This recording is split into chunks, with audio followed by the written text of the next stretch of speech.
All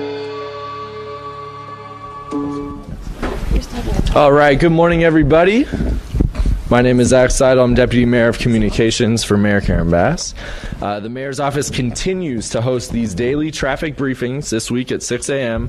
from the Department of Transportation's Traffic Control Center to provide Angelenos with up-to-date information about detours and route closures to expect due to the damage of the 10 freeway. As we always do, we encourage Angelenos to get up-to-date information at emergency.lacity.gov. Yesterday, Mayor Bass surveyed morning rush hour traffic with LAFD Chief Crowley and did what she's been encouraging Angelenos to do: take Metro to work. She also joined Governor Newsom in thanking federal partners for millions of dollars in funding to get the freeway back up and running again, and spoke with Vice President Kamala Harris prior to that announcement about working urgently to repair the 10. Later this morning, Mayor Bass will chair the Metro Executive Management Committee meeting, where she will introduce a motion to promote ridership, ensure regional coordination, and expand service. Again, our one of our top priorities is to get more Angelenos using Metro, less Angelenos on the road to help with congestion. This morning, we'll start with remarks from Mayor's Deputy Mayor of Infrastructure, Randall Winston, who every day is going to tell you steps the city is taking to alleviate traffic and get the freeway back up and running. He'll also touch on the impact of some of the rain that we had yesterday. After Deputy Mayor Winston, we'll hear from our General Manager of Department of Transportation, Laura Rubio Cornejo, to speak from the board about traffic closures that Angelenos can expect this morning. Following that, we'll hear from Jennifer Vitas, Chief Customer Experience Officer for LA Metro, to discuss action taken to expand ridership. And then we'll hear from Ken Young, Caltrans District Traffic Manager, followed by Scott Johnson, Communications Director for MetroLink. And then we'll take questions. And as you all know, at 6:20, we will go live with Spanish. And on that, I'll give it to Deputy Mayor Winston. Thank you, Zach, and good morning, Angelenos. Again, my name is Randall Winston, Deputy Mayor of Infrastructure for Los Angeles Mayor Karen Bass. I want to thank you all again for joining us on our daily traffic briefing here at the Los Angeles City Department of Transportation's Traffic Control Center. As Zach mentioned, I want to make just 3 quick points here before Laura provides an update on what Angelenos can expect on the road. First, the mayor has directed the Department of Transportation, and I want to underscore, to make the commuter express bus lanes free to help Angelenos safely and quickly get to downtown via public transportation. LADOT dash buses are also free. Second, as we all know, the rain will continue to bring additional congestion. Beginning today, the city is addressing a major bottleneck on the Alameda corridor by creating an additional turn lane in each direction to improve traffic flow. Third, we are still adding more white glove traffic officers to be stationed throughout the closure area, which we expect will also help mitigate congestion. Once again, more information will be made available at emergency.lacity.gov as the situation evolves, so please stay tuned. Now, let me introduce Laura Rubio Cornejo, who will tell us more about what we can all expect and what Angelenos can expect if they absolutely must travel by car into downtown Los Angeles and near the impacted area. Thank you. Good morning, Angelenos. My name is Laura Rubio Cornejo. I am the General Manager of LADOT. We remind you to please consider taking transit on your trips to and through downtown Los Angeles. However, should you need to drive, please remember that if you are taking the 10, stay on the freeway if you're final destination is somewhere outside of downtown Los Angeles. You can always transfer to the 110, the 101, and the 5. However, should your final destination be in downtown Los Angeles, please heed these detours. Coming off of the 10 East, your first opportunity to enter the downtown streets will be at 7th Street. Should you miss that exit, your final opportunity to enter local downtown streets will be at Santa Fe and Mateo. Coming from the west, if you are traveling on the 10 headed into downtown, we ask that you transition onto the 110. From the 110, you can access several local downtown streets. Should you miss that transition, your final opportunity to access local downtown streets will be at the Alameda exit. Now, despite efforts that we have made over the last few days to manage traffic, we have noticed bottlenecks at key intersections. Today, we're happy to share that in coordination with Caltrans, we have added capacity at Olympic and Alameda.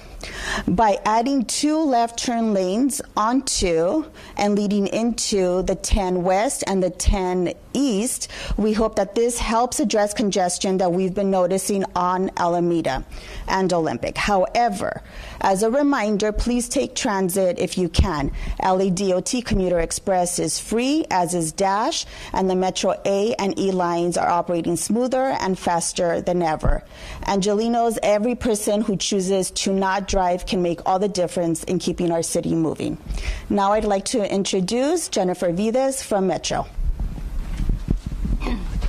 Good morning, everyone. Jennifer Vides, Chief Customer Experience Officer at Metro.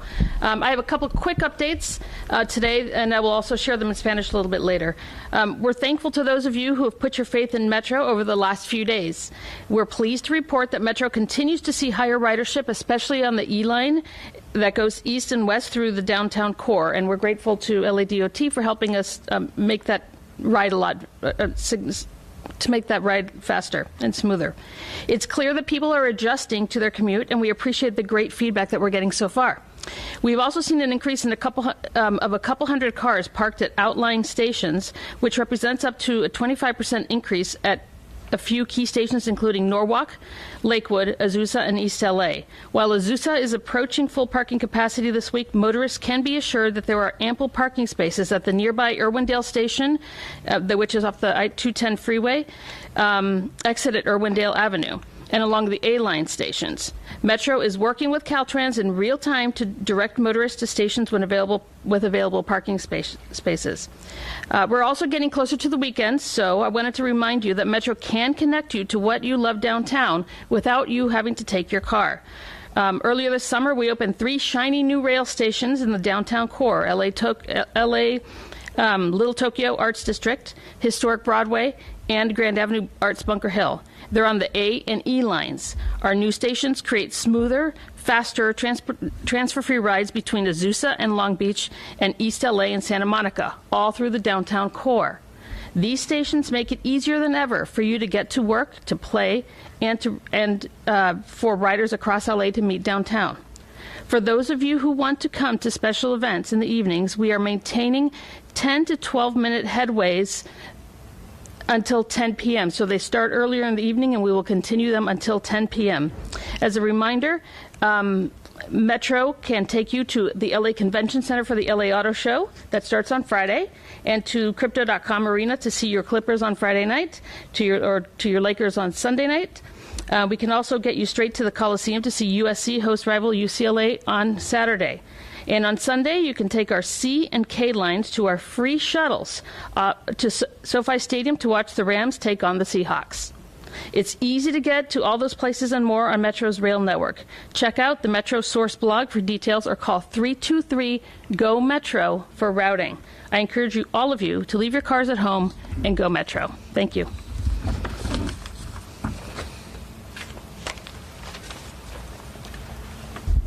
Thank you, Jennifer.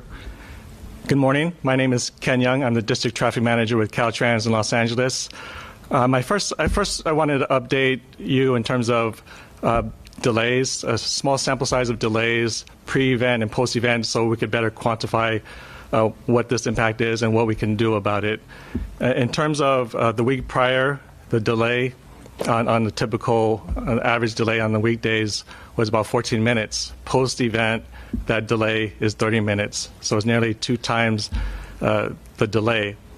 Now, what can we do about it? Beyond the physical work, what we can do about it is what Lauren had alluded to in terms of avoiding the downtown LA area if possible, whether that be through telework, whether that be through postponing discretionary trips.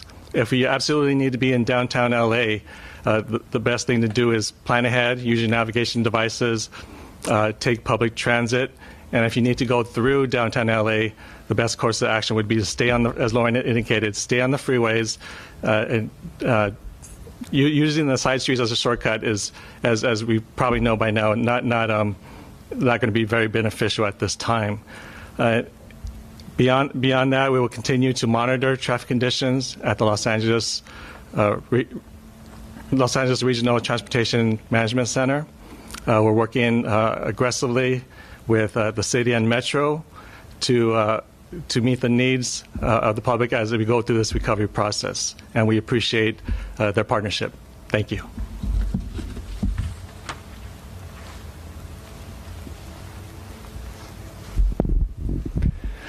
Good morning. My name is Scott Johnson. I'm the Director of Communications for Metrolink. Metrolink is Southern California's regional passenger rail provider spanning 6 counties: Ventura, Los Angeles, San Bernardino, Riverside, Orange, and all the way as far south as Oceanside in San Diego County, spanning more than 500 miles of rail in Southern California. Though we partner with LA DOT and LA Metro, Metrolink is a standalone public transportation agency that really provides something that very unique. As has been reported earlier this week, we certainly appreciate the leadership of both Governor Newsom and Mayor Bass encouraging people to work from home if they have that option, but we also recognize that thousands of people don't. So what Metrolink has done is added additional trains on our San Bernardino line, 10 additional beginning on Monday, that now allows us to offer up to 46 each day. As Mayor Bass had provided on, I believe, Tuesday, at this time, we provide service every 30 minutes during those critical times, Monday through Friday. We have also seen increased ridership on our San Bernardino line, and 2 additional lines that oftentimes would be impacted by this closure, our 91 Paris Valley line and our Riverside line. We are continuing to monitor ridership trends, and we could likely add additional trains if needed. We certainly appreciate the collaboration with our federal, state, and local partners as we provide the essential transportation option for Southern Californians into and out of Los Angeles. Thank you. All right, we're going to take a few questions, and before we do, I just wanted to say yesterday someone asked us about, if the rain was going to slow anything down, and I think if you've spoken with Mayor Bass or Governor Newsom on this issue, nothing will slow the efforts to get this freeway up and running. We'll take questions if there are any. Craig? I guess my question's for Deputy Mayor Randall Winston, Deputy Mayor of Infrastructure, right? There's a report out in the LA Times that this 10 freeway fire damage section could reopen next week and maybe even as soon as Thanksgiving. They're quoting an unnamed source within Caltrans who attended apparently a virtual meeting on Tuesday where this was discussed as not just a possibility, but almost something that they've decided can happen. I can actually take that one. So the timeline that we're tracking is still 3 to 5 weeks from the time the governor made that announcement, and that's what what we're looking at. Again, we're working with urgency, but we have no announcements at that time. You have Ken here from Caltrans. Ken? Can you weigh in on this? I mean, you're with that agency where this report's sourced from. Yes, the 3 to 5 week timeline is what I understand it to be. So is this true or untrue? The LA Times report? It's untrue as far as I'm concerned. Thank you. All right, any other questions? Thanks so much, everybody. We will see you tomorrow, bright and early, 6 a.m.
Oh, okay, I was just going to grab it from here. That's fine. I'll just...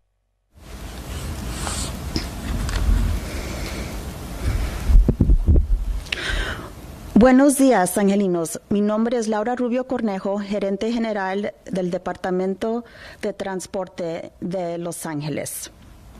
Seguimos, durante los últimos días, hemos notado que el tráfico ha aumentado y los miembros del público usando el sistema de tránsito público también ha aumentado. Les queremos recordar las opciones que tienen para tomar vía la autopista si su destino es ya sea fuera del centro de Los Ángeles o al centro de Los Ángeles. Le recordamos que si está tomando el 10 para llegar a un destino fuera del centro de Los Ángeles, pedimos que por favor se mantenga en la autopista. De la autopista 10 puede hacer la transición al 110, al 101 o al 5. Pero si su destino final es el centro de Los Ángeles, entonces por favor tome en cuenta estas rutas. Si está viajando del este, su primera oportunidad de salirse de la autopista sería en la calle 7. Si no toma esa salida, la próxima oportunidad y última oportunidad de accesar las calles locales en el centro será Santa Fe y Mateo. Si viaja del oeste, pedimos que haga la transición al 110. Si no hace esa transición, su última oportunidad será en la Alameda. Pero aún con las intervenciones que hemos implementado en los últimos días para mantener el tráfico en movimiento, hemos enfrentado congestión en ciertas áreas. En coordinación con Caltrans, hemos implementado unos mejoras para poder aliviar esta congestión. Particularmente en la intersección de Alameda y Olympic, hemos agregado capacidad en ambas direcciones del 10 este y el 10 oeste. Les recordamos que si puede tomar tránsito público, por favor, haga esto. El sistema de la ciudad de Los Ángeles, Commuter Express y Dash son gratuitos. Y el sistema de metro, líneas A y E, están corriendo más rápido que antes. Me gustaría presentarles a Jennifer Vides de Metro. Buenos días, yo soy Jennifer Vides, la funcionaria de experiencia de usuarios de Los Angeles Metro. Esta mañana tengo un par de actualizaciones breves para ustedes. Primero quiero agradecer a aquellos que tuvieron fe en Metro en estos últimos días. Estamos contentos de reportar que Metro continúa registrando un alto número de usuarios, especialmente en la línea E, que viaja de este al oeste a través del centro de Los Ángeles.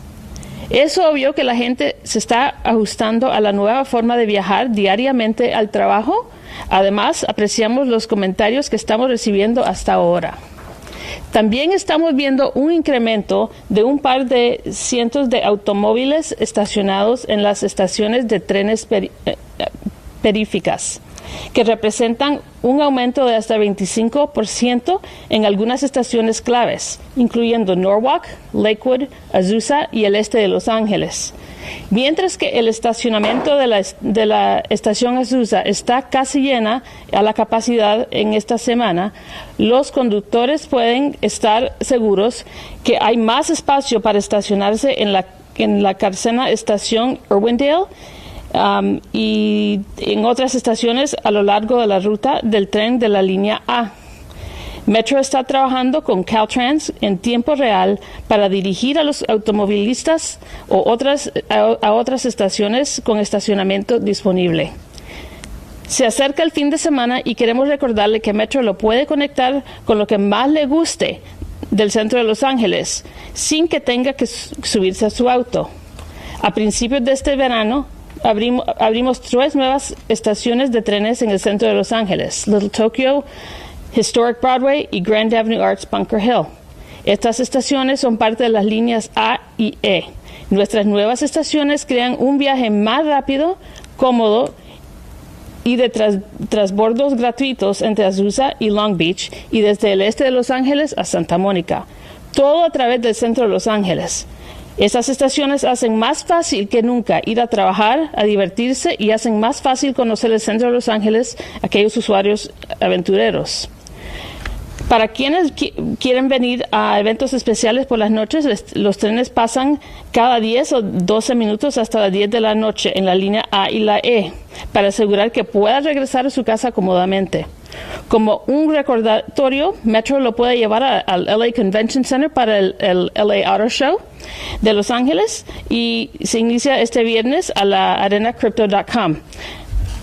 También pueden ir a crypto.com para ver a los Clippers y el viernes o a los Lakers el domingo por la noche. También los podemos llevar al Coliseum para ver a USC recibir a sus arch rivals UCLA el sábado. Y el domingo puede tomar la línea C y K para abordar los autobuses especiales gratuitos para ir al estadio SoFi para ver el juego de los Rams. Es muy fácil poder ir a todos esos lugares y otros más a través de la red de trenes de Metro. Revisa el blog de Metro, The Source, para más detalles o llame 323-323-GO Metro para planificar su viaje. Y ahora les tengo unos comentarios para Metrolink. Metrolink es el proveedor de servicios ferroviarios regional para pasajeros en el sur de California, que ofrece servicios a lo largo de más de 500 millas, enlazado en 67 estaciones distribuidas en los condados de Los Ángeles, Orange, Riverside, San Bernardino, Ventura y San Diego, que conectan a personas a comunidades y son un enlace esencial en la red de movilidad regional. Agradecen el liderazgo del gobernador Newsom y la alcaldesa Bass, que ha pedido al público de trabajar desde casa si tienen esta opción, pero todos reconocemos que miles de personas dependen del transporte público cada día para ir al trabajo, a la escuela o a otras actividades esenciales. Esta semana a Metrolink agregaron 5 viajes redondos entre Los Ángeles y Rancho Cucamonga para incrementar el número total de trenes en este corredor a 46. Como lo reportó la alcaldesa Bass al principio de esta semana, esto incrementa nuestra frecuencia aproximadamente a cada 30 minutos durante el segmento más crítico del día. Hemos visto incrementar nuestro número de pasajeros no solo en la línea de San Bernardino, pero también en las líneas de Riverside y el 91 Paris Valley, que conectan a Los Ángeles con el Inland Empire. Estamos monitoreando continuamente las tendencias de usuarios para evaluar si es necesario agregar servicio adicional en cualquier parte de nuestro sistema. De nuevo, apreciamos la colaboración de nuestros asociados de transporte federal, estatal y local para ayudar a los residentes del sur de California a navegar hacia donde necesitan ir en nuestros tiempos difíciles. Muchas gracias.